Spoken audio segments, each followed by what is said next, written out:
Happy Friday, everybody. Happy Good Friday. This is actually Easter weekend, so I've got off today. So I thought I'd do a review of this rifle. Actually, it's not so much, it is a review of this rifle, but it's to answer a question I get a lot. So first thing first, this is my home defense gun. This is the gun that I would go to if something happened. So that's what this video is about. I get asked, first thing first here, let me go ahead and do this. Magazine's out. Ammo's out. This rifle was loaded. It is a home defense gun. This gun stays loaded. If somebody breaks in my house, this is what I welcome them with. So there's always a round in the chamber of this rifle. We don't have little kids in our house or anything like that, so I don't really have to worry about that as much. It is always stored in a safe location when I'm not home. So if you thought breaking in my house was a good idea, especially while I'm home, you're probably sadly mistaken. Please do not do that. So let's get on with this right here. The question I get asked a lot is, if you was in a scenario, now this is always a hypothetical situation. And I get that, I used to be this way real bad about asking, hey, if you was in this situation, what would you do? And that's before I had very much training, and before I did this, and before I did that, before I tested a lot of equipment. Now I kind of make up my own mind about what I do in that situation. It doesn't really matter as much as what other people would do, because I like to rely on my own personal experiences. So this is my own personal experience. So if you want to know about what I believe, this is what I believe. So the question is, what would you do? Or not necessarily what would you do, but if you only had one rifle and you had to take it into battle, or had to take it to Mars. I've even heard the Mars question. If you was going to Mars and you're going to take one rifle, there's no life on Mars, so I probably wouldn't matter if I had a rifle. But whatever the scenario be, if you could only have one rifle, what rifle would that be? It would be this rifle right here. Let me shorten it so I can actually get it in the picture better. It would actually be this rifle right here. This rifle is a full Bravo company rifle. I think it's the Recce rifle. It does have the cold hammer forged steel barrel. It is a Bravo company actual lower, as you can see right there, Bravo company. Also, if you look on this side, you can see the little hammer on the barrel, or the upper, that shows it is cold hammer forged barrel. This is a very good rifle. I've had zero issues with this rifle at all. I do run the Bravo company stock.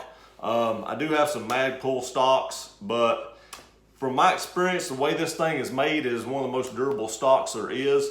If you watch, Larry Vickers has a review of this stock, and he drops it off like I forget, 2 or 3 story floor, like straight down the stock like this.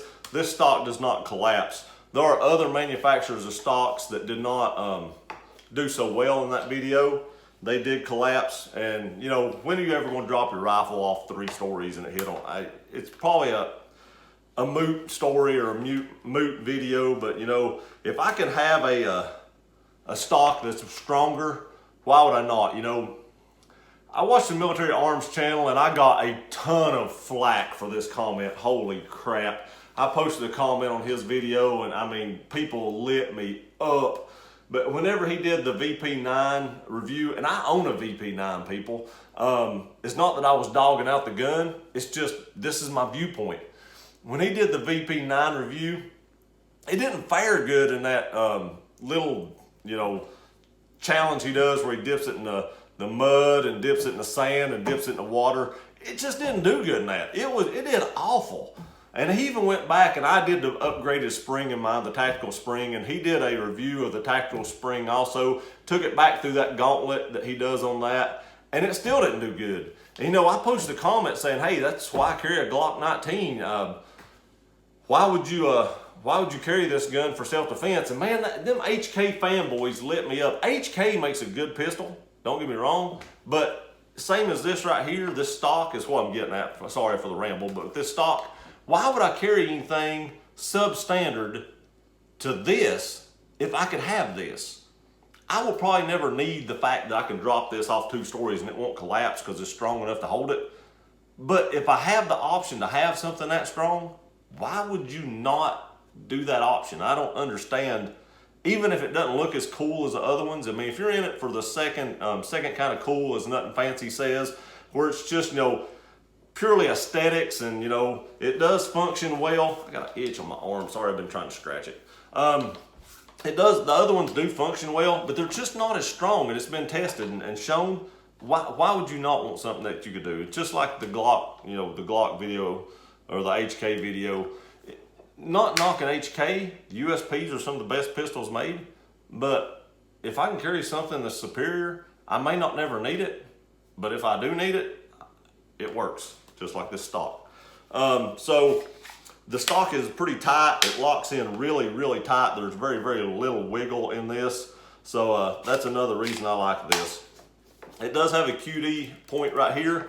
And this is the way I set up my rifle. Like I said, I'm just going over now how I set it up. People want to know what rifle I would use. This is the rifle I would use. So now let me go over how I would set it up for you. It has a QD point here. The first thing I would like to say about this is I may change this. I have another BCM rifle right here with a Spikes tactical lower. And if this rifle looks familiar, it is an exact replica of the other rifle I have. And the reason I did that is because muscle memory, for the simple fact that everything is set up the same. If this rifle goes down, I pick this rifle up. I don't have to relearn anything. I don't have to think about anything. This is my backup rifle. Is identical. Even the optic. This has an Aimpoint M4 on it, which is not a cheap optic. My go-to gun, Aimpoint M4. Same identical gun, same setup, same zero, same everything. But what I want to show you on this one that I've not switched over on this one is this QD point right here actually has QD mounts on the sides.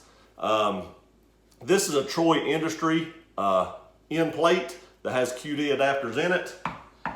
This is the actual Bravo Company end plate right here, and it has a single adapter on the end of it. What I don't like about this is I try to get a high grip, and if you'll notice, the sling starts digging into the webbing of my hand, whereas with the Troy, it doesn't do that. It sits to the side. I can get as high a grip as I want on the rifle, and there's no digging into the web of my hand. So that is something that I will change out on this eventually. I've just not got around to ordering it. I've had this rifle quite a while, and I guess I've just been slacking on that, but I will change that out, but that is the only thing I will change on this rifle. So it does have the badass ambi safety on it right here. As you can see, that is my favorite safety. Every single rifle I own has that safety on it. It also has a Geisley trigger in it. Let's see, has that got the G? Yeah, G's on that side. I don't know if you can see it or not, but there's a little G right here. So it does have the Geisley trigger. That's my favorite trigger. They are not cheap by no means. But if you get on like Black Friday sale or something on, what's the name? Primary Arms, they do put these on sale sometimes. I think they're around $150 or $170. So they're still not cheap, but they're cheaper than like the $230 or $250 they normally cost. So you can save a lot of money on that, but I run Geisleys in all my guns. Best trigger made in my opinion. His wife runs a company called ALG, and she makes triggers also. I have had one of those triggers. It is a great trigger also.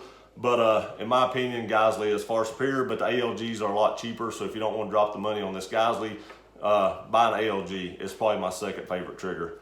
It does have the Bravo Company trigger guard here. So if you have gloved hands on, you can actually get your finger in there a lot easier than the standard trigger guard. It does have the Bravo Company Ambidextrous charging handle. That is one thing different about my backup gun.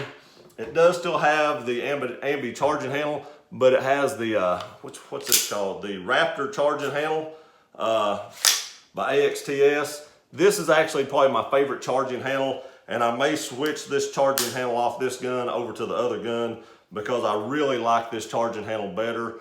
Not much better, but a little bit better. And I guess the only reason I swapped it was because that was an actual Bravo Company charging handle that came with the Bravo Company rifle. And I just hadn't swapped it out just because it matched the gun. And I know it's a silly reason and I would never normally do that. But, you know, after this video, I may go ahead and swap that out just because this is my favorite charging handle. And I do have this on most of my rifles. I have a couple of the Bravo Companies on my other guns, but most of them are this Raptor charging handle.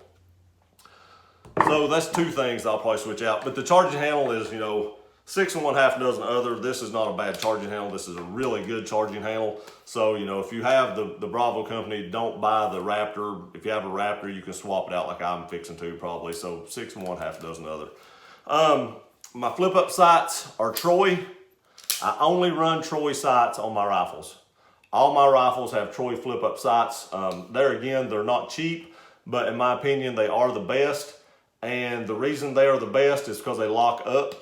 I do not want like a Magpul style sight that I can just push down, or if I have to go into something that hits my front sight, it knocks my front sight down. I don't want my sights to be able to fall down.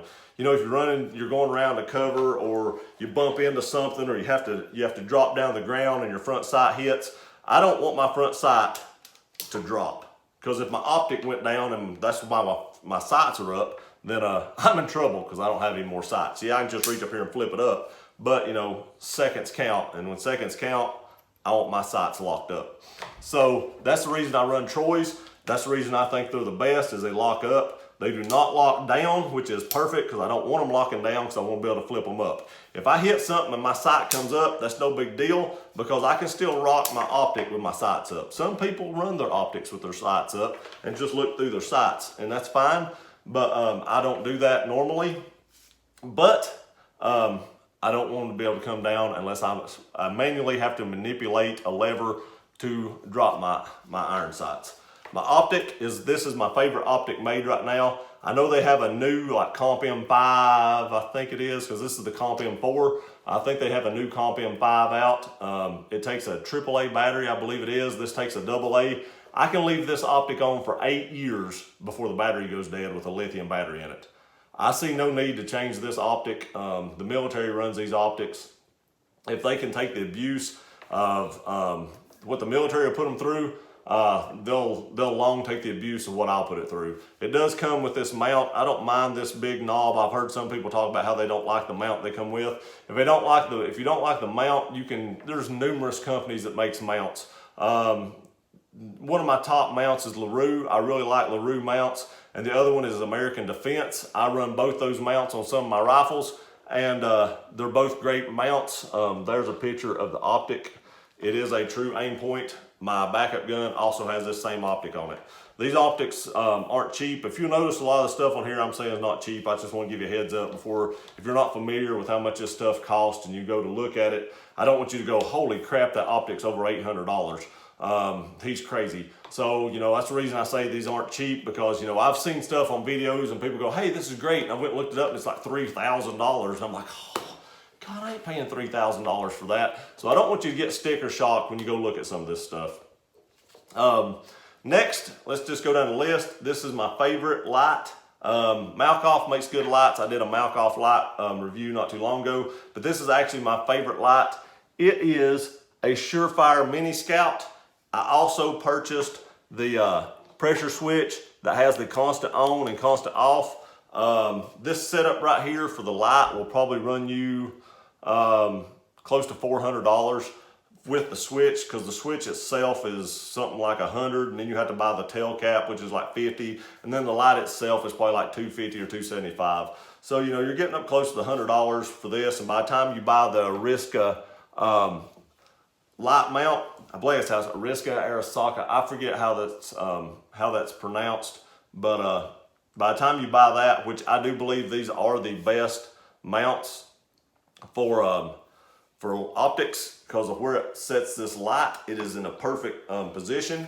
If I had to switch hands, the light is still out of my grip, so it doesn't interfere with the left or right hand transition, and it sets it up close to the front sight, and it does not interfere with this front sight. So I can drop my front sight and lift it up, and there's just enough room right there in between it that it does not interfere with that. Surefire makes a great product. I do carry a Surefire daily. I carry the Surefire Tactician.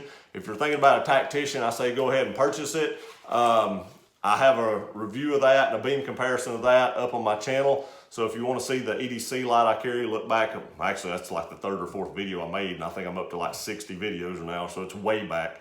But if you want to see a review of that, you can.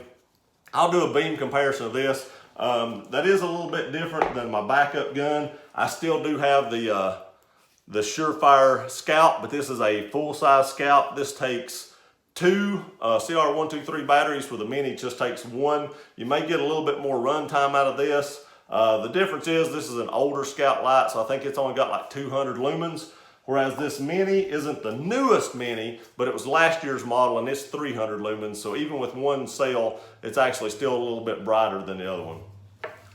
I do run these BCM Handguard Covers. They're a little bit grippy, plus they also keep some of the heat off your hand. If you fire enough rounds through this rifle, it's going to get a little warm, so I put these on here to help with traction and also with dissipating the heat a little bit off my hand.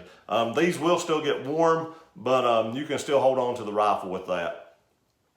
I run a Bravo Company vertical grip on this rifle. I do have it backwards. A lot of people will run it the other way where it's sloped back this way. I slope mine forward. As you can see, it's canted forward just a little bit. And the reason I do that is whenever I lock into it, let me open this up a little bit, it feels a little weird. Whenever I lock into it, I can really get a grip on it and pull back. My hand doesn't want to slide down, so I angle mine forward, which is actually backwards to the way I believe they're supposed to be put on. But it really helps lock my hand into this rifle, so I can really lock it in. And that's the way I run my vert grip. I also run a Surefire muzzle brake on this gun. This is my favorite muzzle brake. This has not been on there very much. There's very little wear on this muzzle brake at all. Basically, I sighted the gun in after I put this on, and that's about the only wear this muzzle brake's had. The muzzle brake on my backup gun is the Landtac Dragon. They're both great muzzle brakes. I'm not going to say one is better than the other one. I do prefer the look of the Surefire, and in the future, I'm probably going to get a suppressor for a 223, and when I do, it will be a Surefire suppressor, and all my guns will then have Surefire muzzle brakes on them, so I can put the can on every one of them. So the Landtac Dragon will come off eventually, and my other rifles will also sport Surefire muzzle brakes. This muzzle brake I think is about $125, $150, but it does its job very, very well. And you can attach suppressors to it, so you know, that's my preferred muzzle brake as of right now. I use ergo grips on all my guns. It doesn't matter if it'll take a, if it's an AR, it has a, or AR style rifle, whether it be an AR-15 or an AR-10, they all have ergo grips. And that is just because, the same reason I do the triggers, whenever I pick this rifle up or any rifle, they all feel the same in my hand. You know, you go to shoulder this gun, it feels the same no matter what rifle I'm shouldering, because they all have the same grip. When I pull the trigger, it all feels the same because they all have the same trigger. So that's why I set my lowers up the same. I've talked about that in another video. So ergo grip, I've never had a problem with those, and I really like that grip. I guess the last thing on this rifle that I can really go over that I've changed or anything is I do run this sling on it. This is my favorite sling. I have a couple of these. It's a Blue Force Gear Vickers Combat Application Sling. As you can see right there. All this stuff right here, I built this rifle or bought this rifle and put the stuff on it before I had YouTube. I got none of this stuff for free. This is all stuff I bought and tested, and this is what I found that works for me. This is a padded sling. I do have some slings that are unpadded, but I think the comfort of the padded slings is worth the extra money. If you're going to spend, you know, 50 to 80 bucks on a sling anyway, go ahead and spend the extra money and get you a padded one, because in the long run, you'll appreciate that if you have to carry this rifle any length of time. The rifle isn't that heavy. It's, you know, I don't know, 7 or 8 pounds maybe. Just guessing. I've not weighed this rifle. I could have brought my scale in here, but I actually forgot it. But it's not heavy. So that's another thing I like about it. This Keymod Rail is a 15-inch rail. I do like Keymod. I've said that in other videos. I have M-LOK rails. People talk about how M-LOK are stronger than Keymod, but I don't plan on running over my rifle with a truck. So I probably don't need to worry about whether or not the Keymod's not as weak, because I see people doing that and I'm not spending as much money as this rifle cost me to go throw it out there and run it over with my Tundra. I'm not gonna do it. I know stuff happens and if you're in a bad situation, but I have enough confidence in this rifle, and there's enough people that have put rifles like this through just through pure crap, and they came out smelling like a rose. So I don't have any regrets of going with Keymod on this. So that's part of the reason this rifle is so light. This rail is super light. I mean, it is really, really light. So that's one thing that aids in the lightness of this rifle. I also do have a Bcm Qd Mount right there. The rifles do come with those if you buy a rifle. So you can mount that right there. All my slings have Qd mounts. That's the way I run all my slings, is Qd. The one thing I do like about this sling, and a lot of people do this, is you can see this right here, that little flap. Whenever you throw this around your body, you can actually pull that tight like that, and it will hang straight in front of you. If you need it out more, you can jerk it back and get the rifle up, and when you're done using it, just pull it back forward, and it pulls it back close to your body so you can move around. A lot of slings have that on them, but this is a very nice setup. Some of the other slings don't work quite as well as this sling does, in my experience. So that's why I keep going with these slings. I do have a few of these Blue Force slings. I have them in different colors because some of my rifles are FDE, and so I went and got an FDE sling to kind of match to that. But other than that, this rifle shoots good. It's pretty accurate. I have had zero issues with the accuracy on this. I haven't had malfunctions with this rifle. Now, that being said, I don't throw my rifle in the mud and see if it'll take it. I don't throw my rifle down in the sand, because in a real situation, I'm not going to throw my rifle in the mud or in the sand. So not saying it won't get some in it if you're laying prone or something, but in a real situation, you're not going to, throw your rifle in something that's going to purposely cause it to malfunction. That's pretty much everything that I have done to this. As you can see here, it does have a BCM bolt carrier in it. I do run BCM bolt carriers, bolt carrier groups in quite a few of my rifles. Some of them, like I have an LWRC rifle that's a SBR, and I took the LWRC bolt carrier out. Not that it was a bad bolt carrier, but I do believe BCM makes one of the best bolt carriers on the market. So I did swap that out. So, quite a few of my rifles do have that. The BCM over here, of course, does have one, because when I ordered that upper for this lower, I always order the bolt carrier group with it, because they check the head spacing if you do it that way, and they give you a discount when you do that. So that's why I order it with it. Now, I know how to check the head spacing on it, and I have all the tools to do that with. So, if I have to order a bolt carrier group like I did for my SBR, I did check the head spacing. It's not a huge deal on ARs, because most of the time, if they shut and close and lock, you're okay. But I'm not willing to take that risk on a rifle, nor my hand, because if for some odd reason, that does not work, and this upper explodes your hands right up there in the front of it, and I don't take that chance. So I do check the head spacing on any rifle I change the bolt carrier out on that did not come with it. So that's my review of the Bravo Company rifle, and my review of the rifle that I would use if I only could use one rifle and I had to go into some crazy situation, whatever hypothetical situation you can come up with.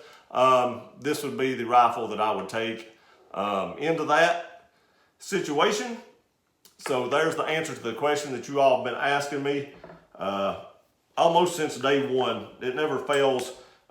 Somebody will IM me or something like that and ask me, hey, what rifle do you suggest? Or, what would you do in this situation? Now you all know. You know how I set it up. You know what I use. And if you want to copy that, I believe this is the best setup you can come up with. From all my research, from all my testing, from all my shooting, from all my training, this is the best setup I can come up with for me. And personally, this just ain't, bragging or anything like that, but, I can pretty much buy any rifle I would like to have, and this is the rifle I bought. So, that says a lot. If I can spend money on anything out there and I buy this, That's what I would go with. There are other good brands of rifles, and I'm sure people will chime in and be like, hey, what about Daniel Defense? And what about Colt? I do own a Colt. I don't own a Daniel Defense. My stepdad does own a Daniel Defense rifle. Great rifle. I'm not knocking Daniel Defense at all, but I went with Bravo Company. I think they're pretty much equal, but for my choice, I did go with Bravo Company. Your mileage may vary. You may like Colt, like I said, you may like Daniel Defense, you may like LWRC.